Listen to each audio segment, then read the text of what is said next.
Hello and welcome to another episode of Creating the Curve. I've got a wonderful person on with me today. Beverly Poole is someone that I met when I started doing business support at Fairham Innovation Centre. And it was probably in my first day. Someone said, "Have you met Beverly yet?" Well, no, who's this mysterious Beverly? And they said, "Oh, you've got to know Beverly because she knows everyone and she's brilliant and she's really helpful." So Oh, I went on this quest to meet Beverly and eventually met her. And do you know what? I wasn't disappointed. mm, Everything anyone had said was absolutely true. oh, She's thank you. been the best mentor, advisor, just a general round kind and considerate. I know you're going bright red now. Kind and Yeah. considerate person that I have ever met. And so one of the first people I wanted on my podcast was Beverly because I knew that the value that she could bring would be absolutely brilliant. So Beverly, after that introduction, tell everyone a little bit about who you are and sort of what you do. Well, thank you very much, Anna. I'm blushing, aren't I? Really. I think the key thing here is this is not about me. This is all about those people that I go out of my way to help. And you get a lot of people who follow the money and go around and just support companies and do all that stuff. But the magic happens when you've got the experience and you're doing your one-to-ones. That's when it happens. So thank you very much for that lovely thing. So it's not all about me. It's all about my clients, basically. Um, and so I've got a very interesting and quite unique career, which started off in business in the city in London. And I moved into education when my children were growing up, but I also wanted to do more study. So all the people that I'd worked with in the city in London, and also as a director of a PLC subsidiary through acquisition, I then took that into education and I thought, why are people behaving the way they are? So the study that I actually did was all about education, lifelong learning, human lifespan development, developmental psychology. And then at the other end of that, when my girls didn't need me to hold their jumpers anymore going swimming, I decided to come back into business. So my journey really has been business, education, and business. So this end of my career, if you like, this 30 years, is very much networking, connecting, going out there, talking to people. But this is what I want to talk to you about today, Anna, because people are looking in the wrong place, basically, a lot of the Mm. time for the information and the help that they need. So when I set up again in 2018, it was very much to bring people together. I took it into a college so that we could get the students to help with the food in the morning, give them some experience, bring in the next generation through, and also connecting people together. So over the course of that, I think I've connected with I think there's 15,000 people or something on my LinkedIn, which Wow. is huge. But people say to me, but you don't know all of them. But I don't say yes to everybody that connects. I want to know why they want to connect. So that's sort of a little bit about what I do. So I obviously run a night school. It's the same curriculum that I would run on a one-to-one with a new client.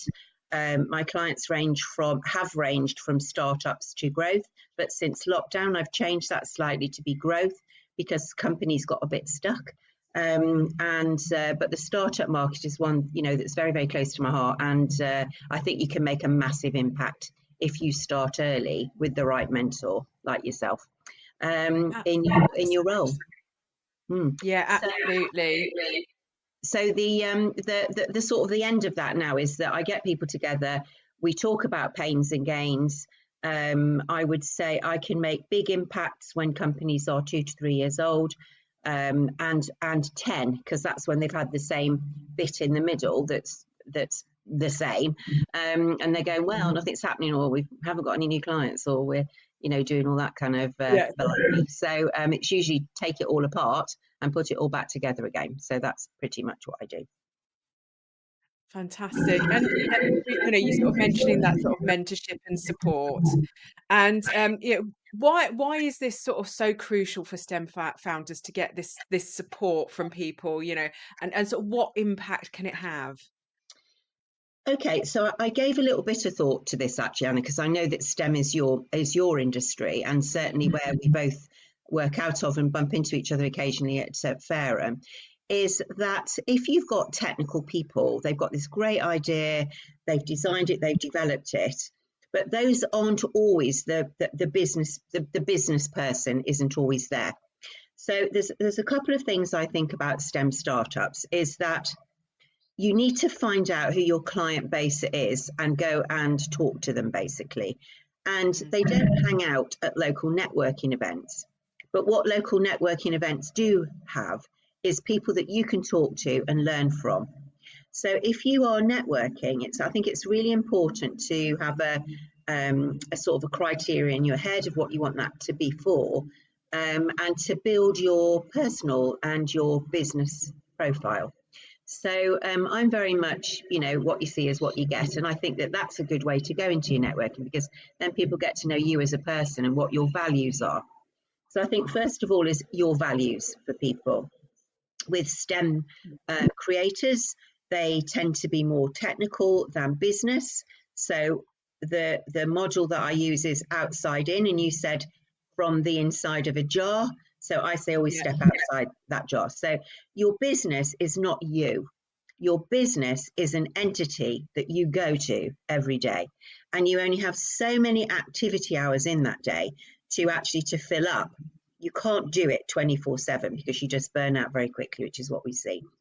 And in that period of time, we have still 60% of businesses that are going out of business year 3 to 6.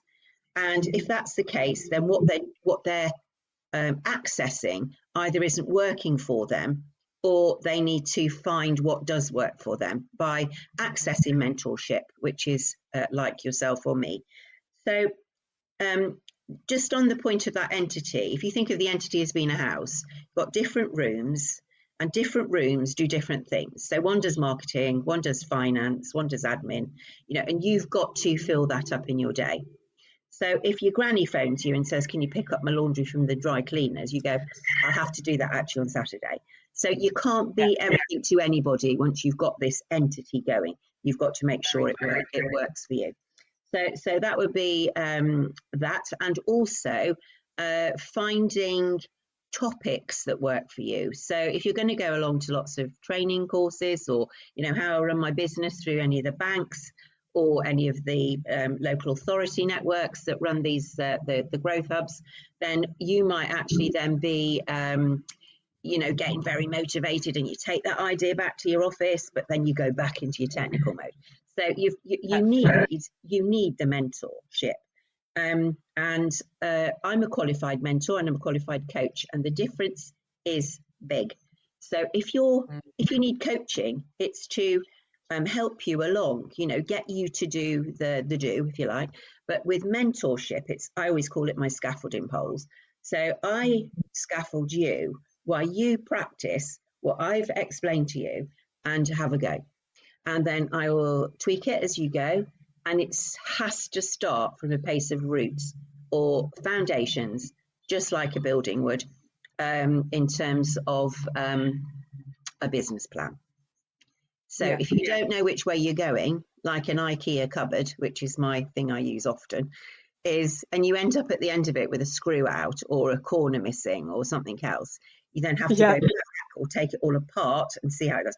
So if you want to do the whole year 1 to 3 things successfully, my suggestion is always you start off writing it down so that you've got the plan. A bit like a story, isn't it? Where you start, what happens, your trusty tribe, which is your networks, who can I speak to that will tell me the truth, and then you start planning out your time. So those would be my top tips, if you like. Just starting off with our STEM founders, who are very different than somebody that might want to set up a franchise of cleaning companies. It's a totally different ball game completely.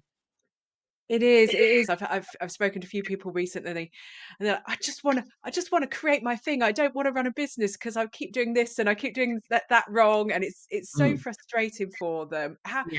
What sort of things do you find they do regularly, and sort of how could they sort of help with those? Right. Okay. So if you think of that as a brick wall, and you've got this person sitting there, they've got this entity underneath them which they have to go to every day. At the top of that, you've got this very smart person that's come up with this idea, whether it's a visual display or whether it's some software or whether it's the greatest project management tool ever or SaaS or whatever it is they need to knock holes in that wall and have a trusty tribe so it breathes. Because you can't sit up there on the top of your entity and say, but I didn't want to run a business. I actually just want to do what I do. That's the case. You need to get those people to help you. So I have a team of 4, which includes me, and I don't do my finances. I don't even look at my books, don't do any of that. I outsource it all because it's not what I'm good at. And it's not, I can't do it. It's just that I don't enjoy it. So somebody does it for me. And I get somebody to look at the administration. So I say, right, so we're going to do X, Y, and Z. Are you okay with that? Yeah, okay, that's absolutely fine. And then come back and they've got somebody that does the technical stuff, because I have my own training platform, obviously online. So I think that our STEM founders need to be honest in their forecasting on their business plan. They need to put some support if that's what they need. And they certainly need to find out or find somebody that can help them. And the best help is not always free. The best help is not always from somebody that hasn't done it themselves. So you and I, who've run a business, we've pinched our fingers. We know how much it hurts. We've had to go back ourselves. We've put Yeah. plasters on it. We've gone back again. We've got a bigger plaster, and you can't do that. You've just got to do stick in the ground. What am I good at? What makes my money? And who do I need to help? And then somewhere in there, you're going to find some support that you need. But you need to be honest with yourself, I think, about what you need to have, or the people that you need to have help you, like you or I would. Yeah. Yeah, do you know what? It's funny because yeah, I particularly as I'm going through the ADHD diagnosis stage at the moment, and that's been a big realization for me of what is it that I'm really good at? What is it that I'm not? Exactly like you, I actually really hate the finance and accounting side of it. So the first thing I did when I got a business was I actually hired an accountant because I was like, actually, I don't really enjoy that. I noticed it's not because I'm not good at maths. I did a computing degree which had quite advanced maths in it. It's something that I can do. I don't enjoy it. It's not my specialism. So what I thought is I'd free that up. Also, things like sort of admin and an organization, not my forte. So I now have a VA that helps organize me every week, which is fantastic. And it just freed up a lot of these areas that meant that I could get on with doing what I'm really good at, the advice, the mentorship, and really helping people without distraction, which I like Yes. because I'm not being distracted. It's on the core purpose. Mm. And exactly what you were saying about sort of setting up your business for like your almost your vision, your guide and plan of where you want to go. Part of my business is being there to help people.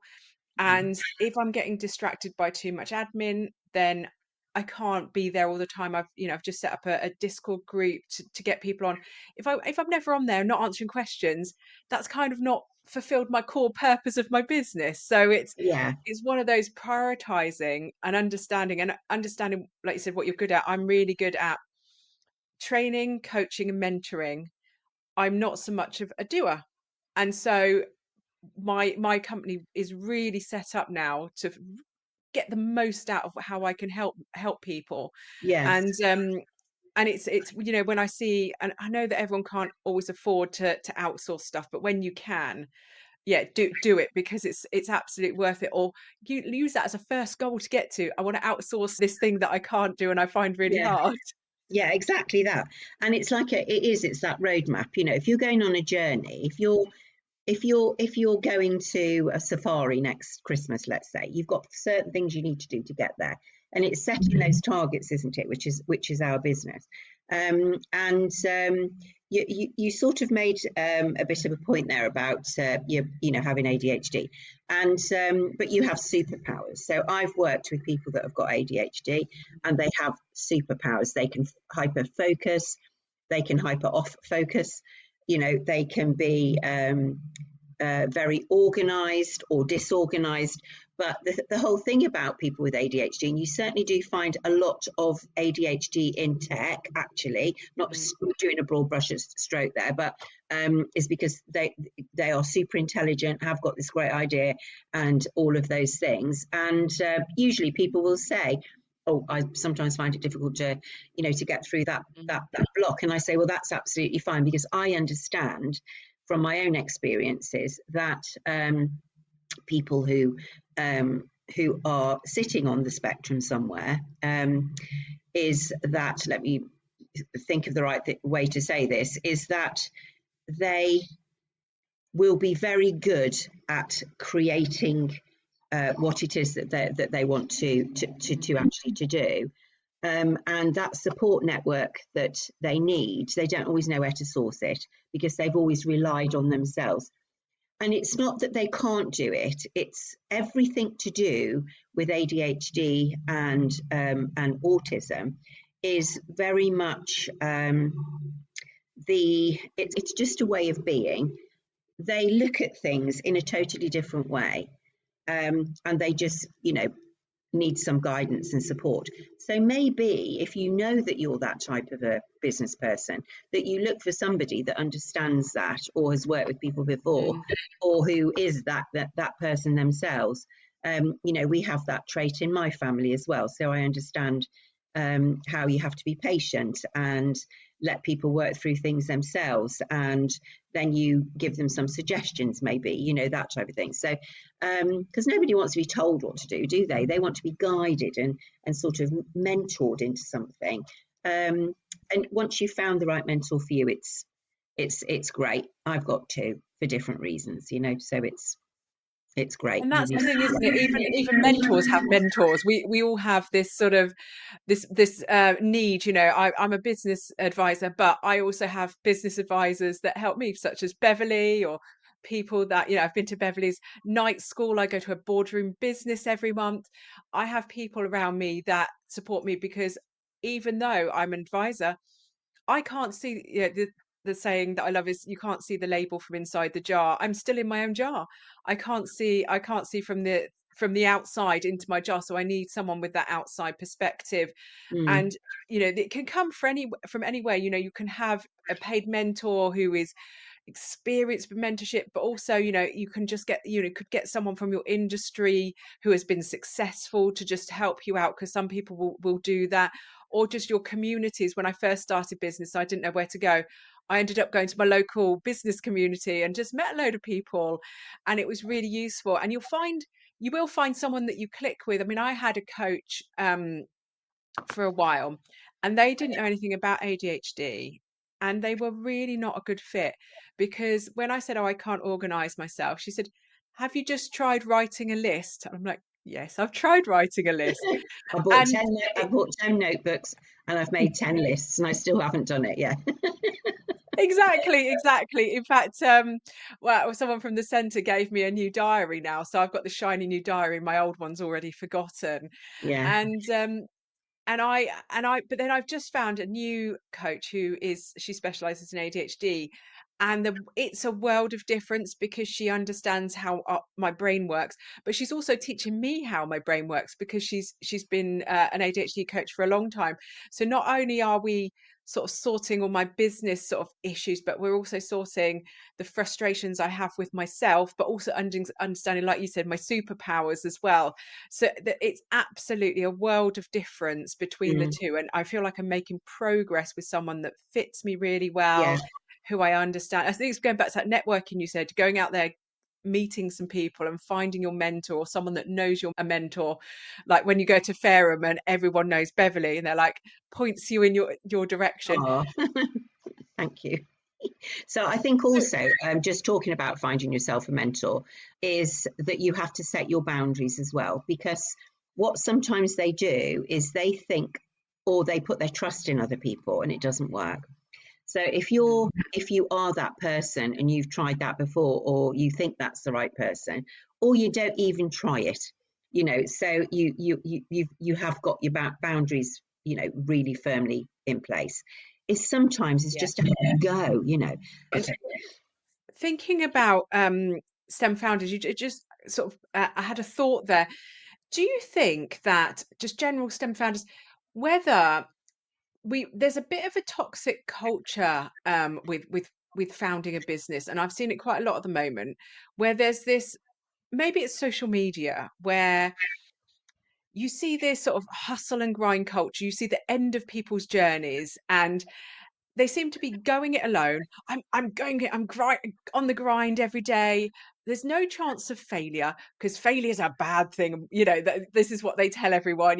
Failure is a bad thing, and there's almost this culture of, if you don't do it alone, if you use someone to help, it's almost cheating. Yeah, I see it a lot in the sort of weight loss culture as well, where with things like the weight loss jabs, or going on special diets or something, that's cheating. You've got to go to the gym every day, and it's if you do something, you make your life a little bit easier. It's almost seen as a cheat way, and actually you've not really done it. How do you think that sort of affects people sort of going out and seeking help, and and that fear of failure that they may have? Um, there's been a group that's international, to my knowledge, which was brought to my attention by somebody that I know called Adrian. And I think that you're aware of some of these groups as well.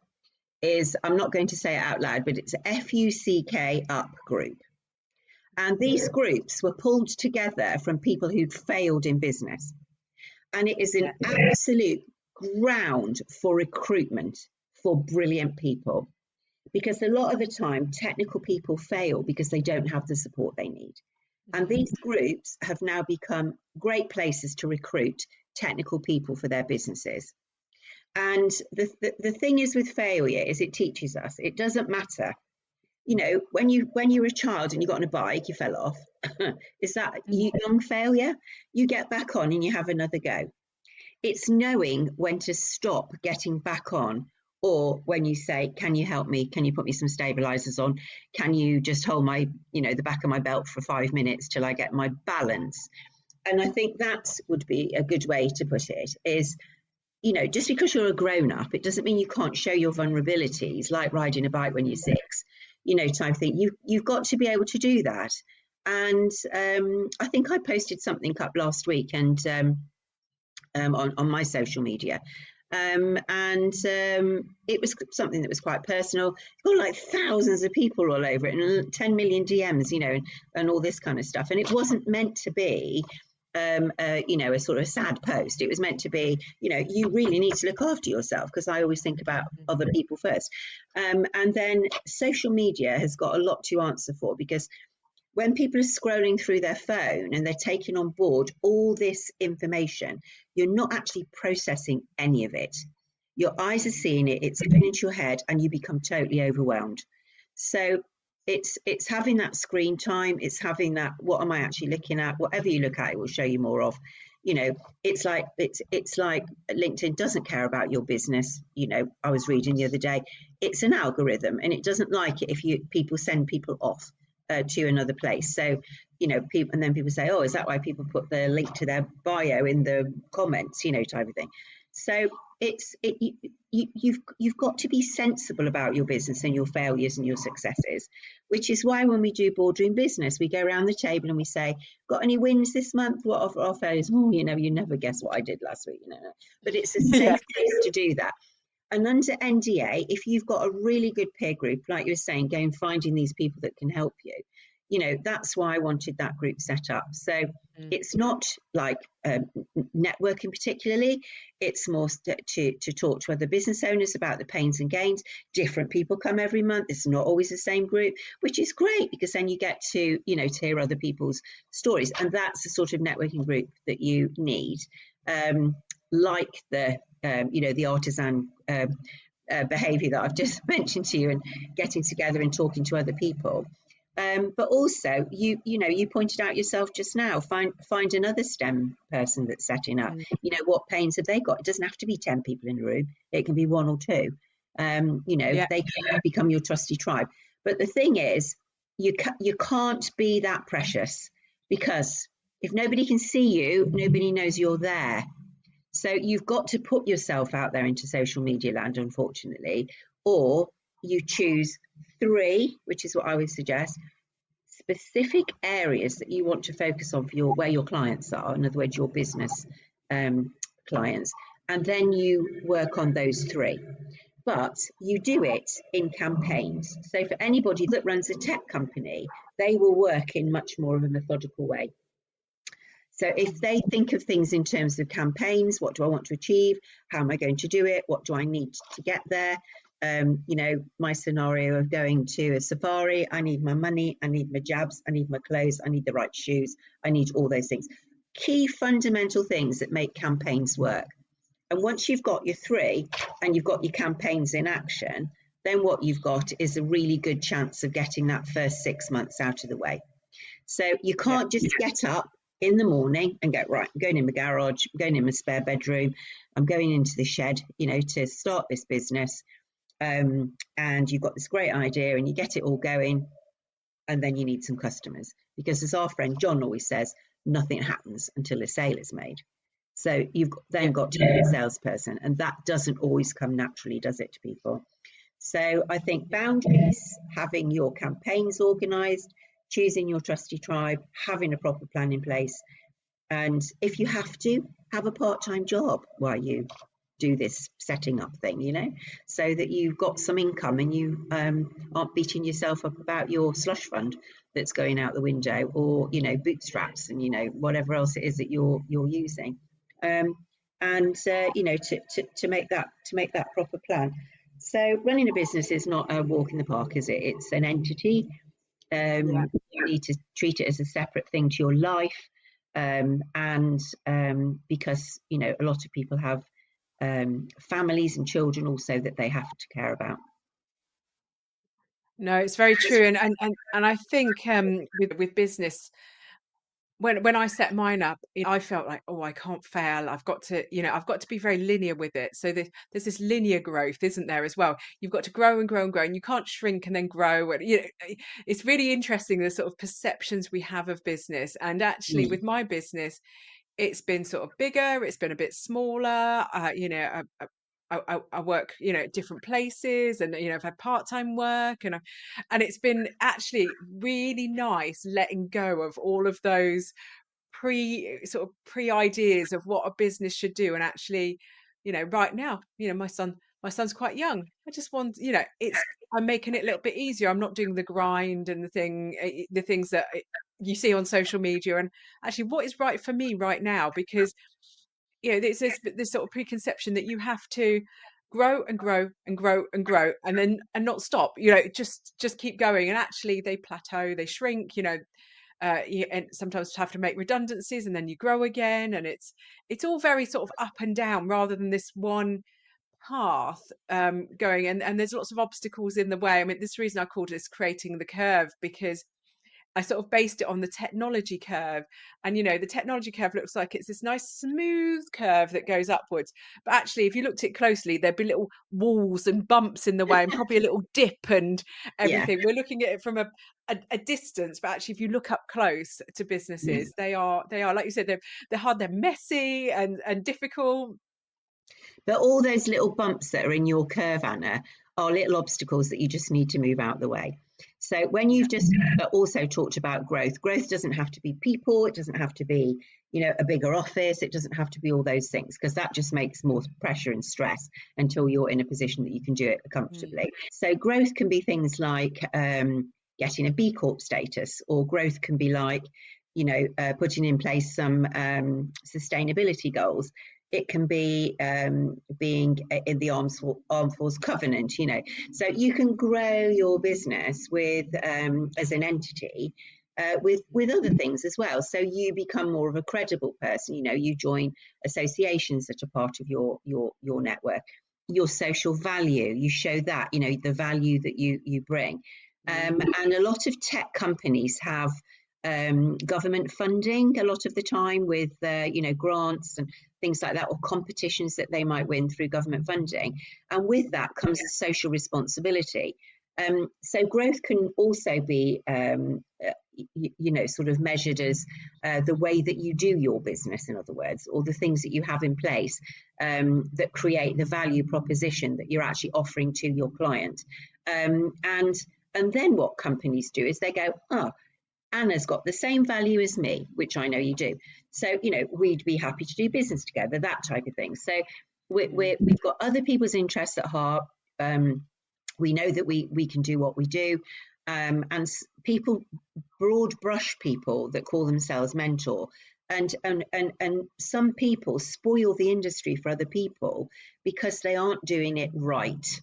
So Mm. they haven't done it themselves before, or they've delivered a part of it. But we have great opportunities, don't we, with things like we've just got coming up now the Portsmouth and South Coast Business Week, where Yeah. you can go along and we've got open doors in companies, or go and talk to the colleges about, what funding there is available to think about the growth of your staff or your business. But even that, when you're talking to those people, is you've got to have the boundary. Your boundary is, if I take on these three people and they are, well, I need to have 3 days off a week, or, I need 6 holidays a month, this type of thing, is you need to make sure that your succession plan, your processes are in place, your campaigns for onboarding them, are all in place to do that. And because you can't give people career paths at the early stage of business, certainly with tech companies, is because they need the technical people, more technical people on the keyboard helping, is Mm. to think about how they can help them with their own personal growth. So things like project management, or digital marketing, or all the sort of the other sort of training courses that would be available for adults. So growth and mentorship and what you can actually stuff in your entity every day of the week is different for everybody. Um, Mm. and So we do have opportunity coming up for people to go out there and have a look. Be brave is what I always think is, Yeah. be brave and have a look, but choose your tribe carefully and ask the right questions that you need for your business, understanding that you've got to do sales and you have to have a marketing strategy, and that your social media strategy isn't just about posting once a week. Because, as I said this week to somebody, you might as well put your name and address on a piece of paper, chuck it out the window, and hope somebody catches it and goes, I've been waiting for that for absolutely weeks. Is that type of thing. So it has to be a strategy, doesn't there? You can't just wait for the piece of paper to somebody to pick it up and go, oh, I just found this outside the door. So you all of those things fit together. It's that map, it's that plan, and it's the support network that you mentioned. It's the strategies, the right help, and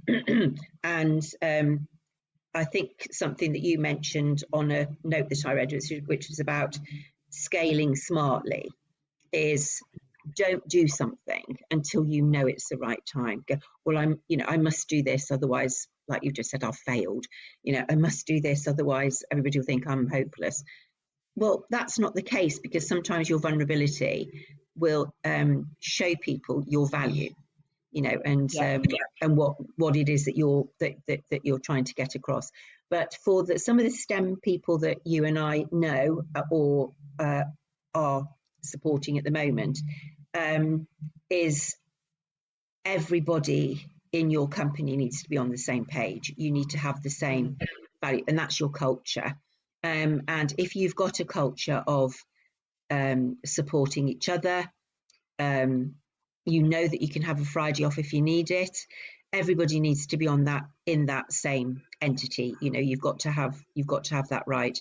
We do not live in an autocratic society anymore, where one person, that person on the top of that wall that I was just talking about, runs the whole thing, because you can't have people get fed up of saying yes all the time, Mm. because when they're saying yes in one place, they might be over here going, actually, or I'm just saying yes because it's my job. And when people come to work for you, it's their job. It's your business. They don't love it as much as you, is they Yeah. don't love your entity. It's their job. And their job stops at 5. They're going home. Yeah.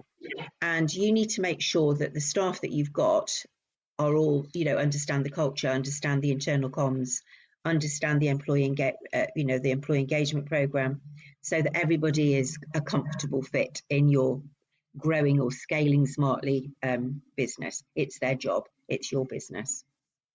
And that is such an important thing because, that's one thing that I've seen people maybe make mistakes before. They've relied on their team, but there's definitely a sort of power in difference there where they although you can create an area of psychological safety and you can be the best business owner in the entire world, they're never going to feel the same about a business No, as you do. And yeah, I was mentoring someone at the moment in business, and he said, "Oh, this has been really good. It feels like I needed to talk to a peer. I need to talk to a peer, not someone in my business, because they don't understand what it's like to run a business. They don't understand the stress and all the decisions that you make." And he said, and I didn't realize that was missing.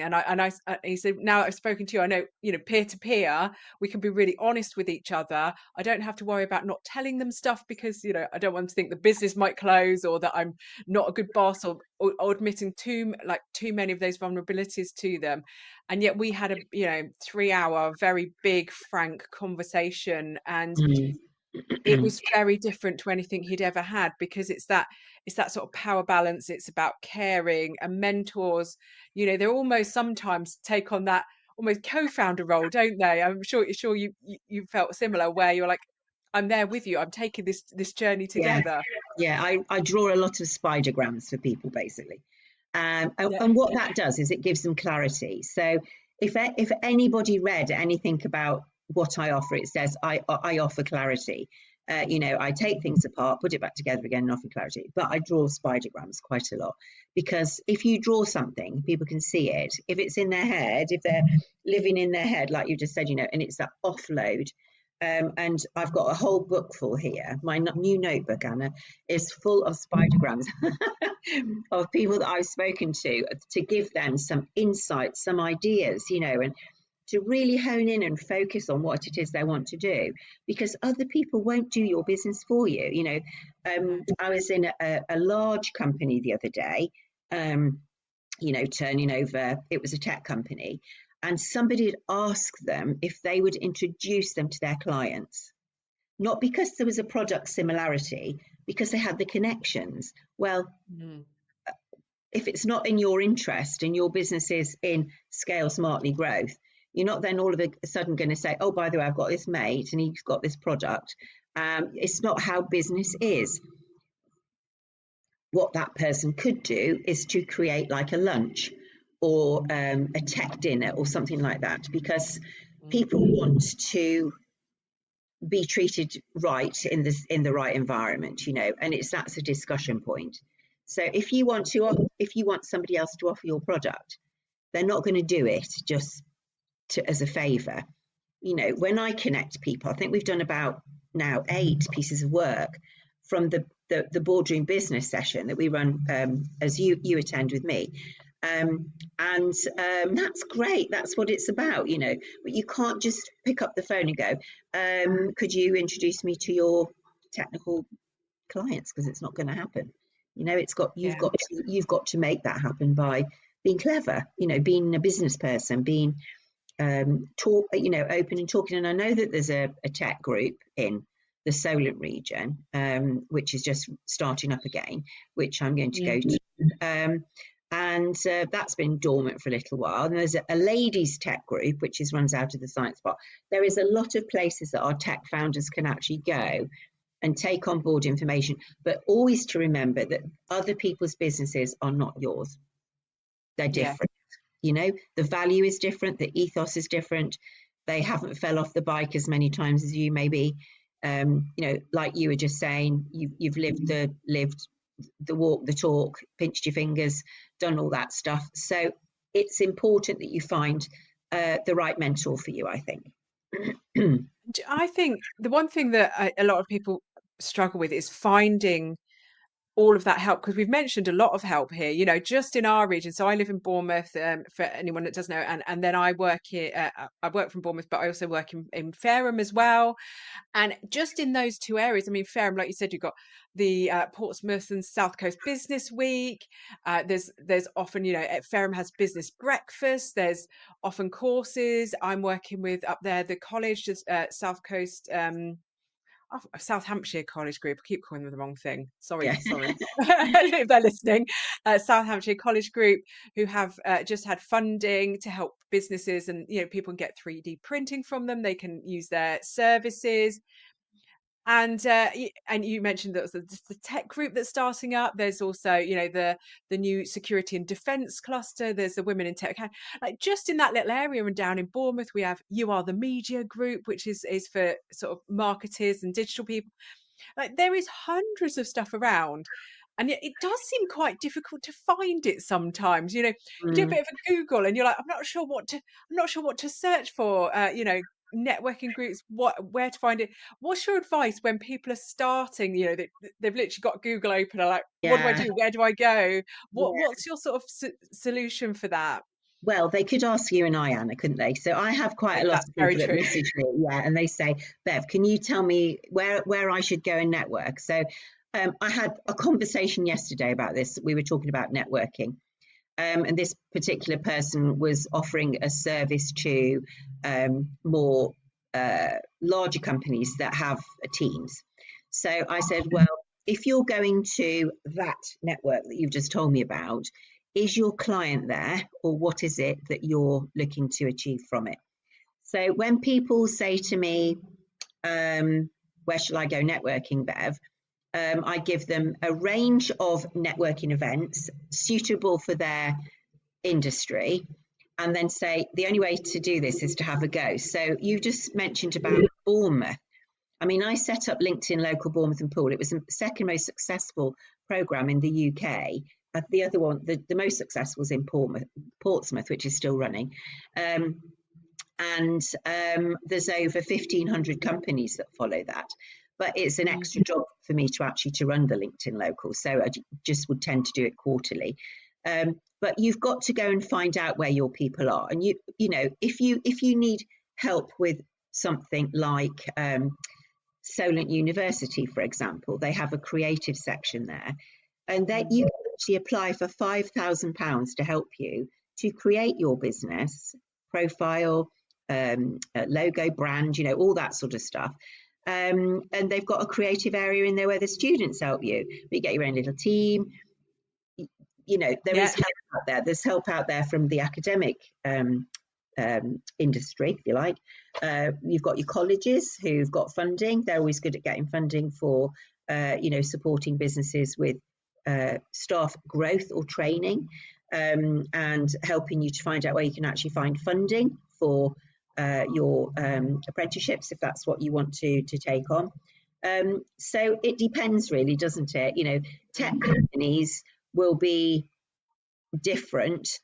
It depends if you're networking to make friends, create knowledge, or are you networking to find clients? So I don't think, it's like the whole networking thing, isn't it? Hello, what do you do? Yes. I always say to people, go with a question. So if I'm I don't know, if I'm a tech founder of software for sweet shops, I would go and say, when was the last time you updated your software in your retail environment? And they go, oh, I haven't done that for ages. Well, what I've done is I've created a piece of software that does this. So by going to network, go, oh, that's interesting. So what, tell me about your sweet shop. It's that type of thing, isn't it? It's having a conversation, starting it off with it in a different way.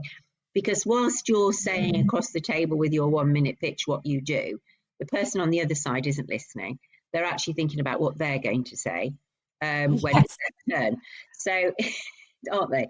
And networking is an art. Networking is what you need it to be. You need to have your boundaries in place when you go there. Am I going to look for clients? Am I going to look for mates? Am I going to look for somebody I'm going to have a beer with on a Friday, or a tech group, or Mm. all of those things. So you need to be quite um, specific, I think, about what your networking is. Yeah. So where would you find Yeah. them?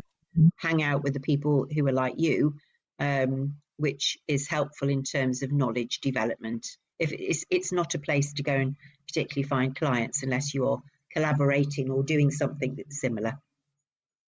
No, it's really so true because I like sort of women in tech Hampshire and things like that, but they're more for me for finding people that are women in tech, like-minded people. Yeah, Whereas I go to maybe in Portsmouth Historic Dockyard, they do a defence networking meeting. yes, Now, a lot of my clients are in defence, so I go to meet potential clients for them, yes, and they tend to.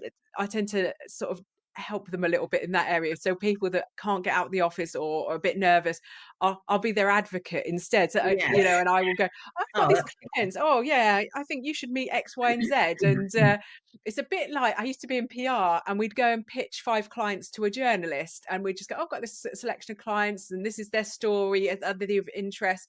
And they go, "Oh yeah, we'll have 1, 2, and 3, and we'll have those stories off them." yeah, And so I've taken that through to networking, and I'll do it with them. Sometimes they come with me, and then I'll drag them over to meet this person, and that can be really helpful. And it's really interesting because some of the people I've met in the communities that I love that are more for me, they also go to the client facing ones. So then we sort of all support each other in those ones, going, "Oh, you need to meet so and so, or you need to meet so yes, and so." So they can work together, can't they, to make you more comfortable. And I totally agree with what you're saying. Getting out there, that's what I do. When I started working in Fareham, I I didn't know anyone. I'd never been to Fareham before.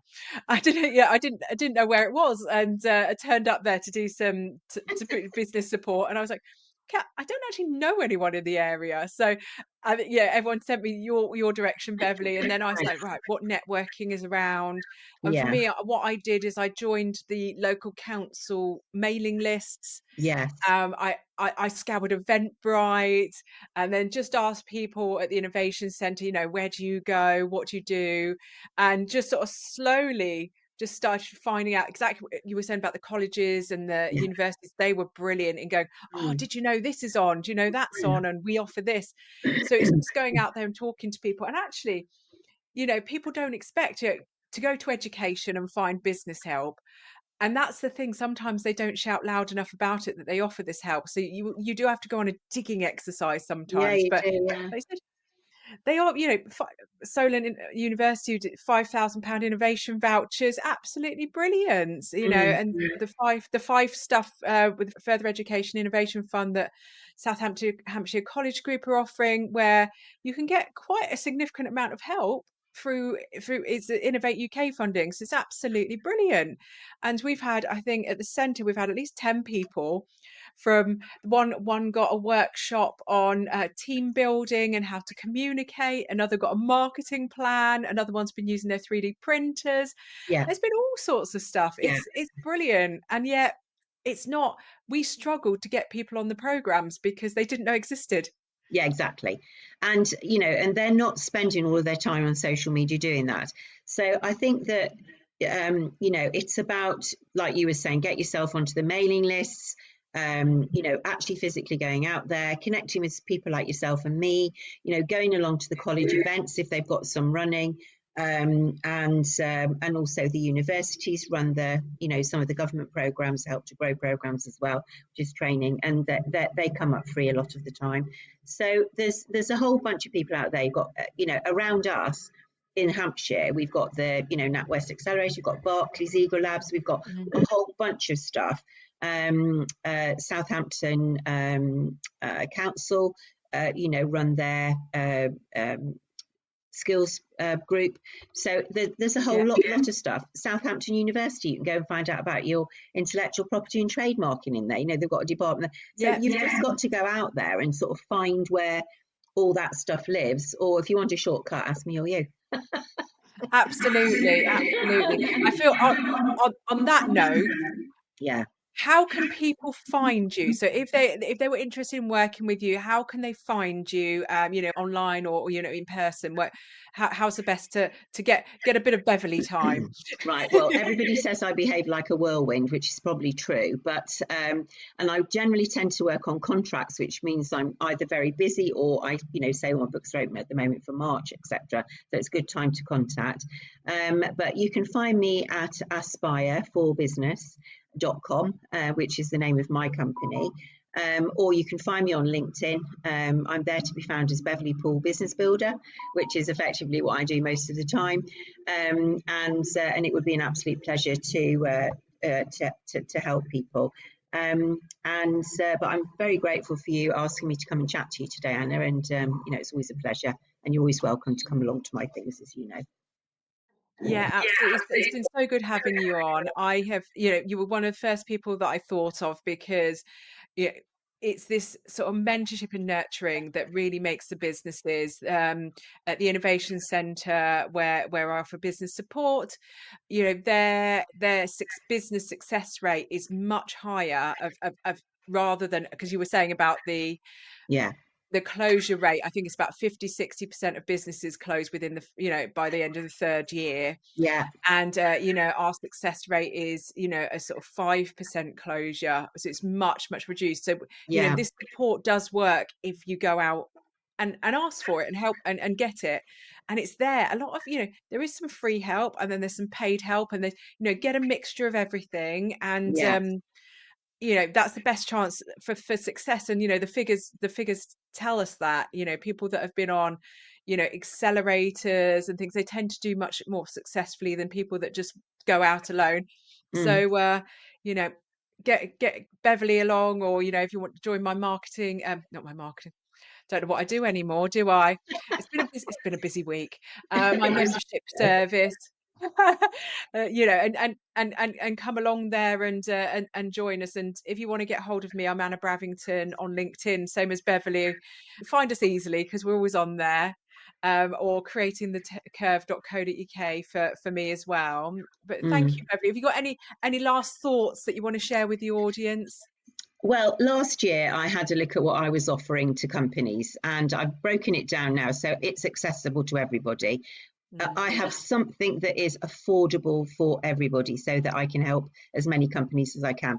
And the one thing I always say is that I've got nothing to prove at this point in my career and so much to share. So, my top tip is, because it's a Friday, is again, your business is not you, it's something that you've created.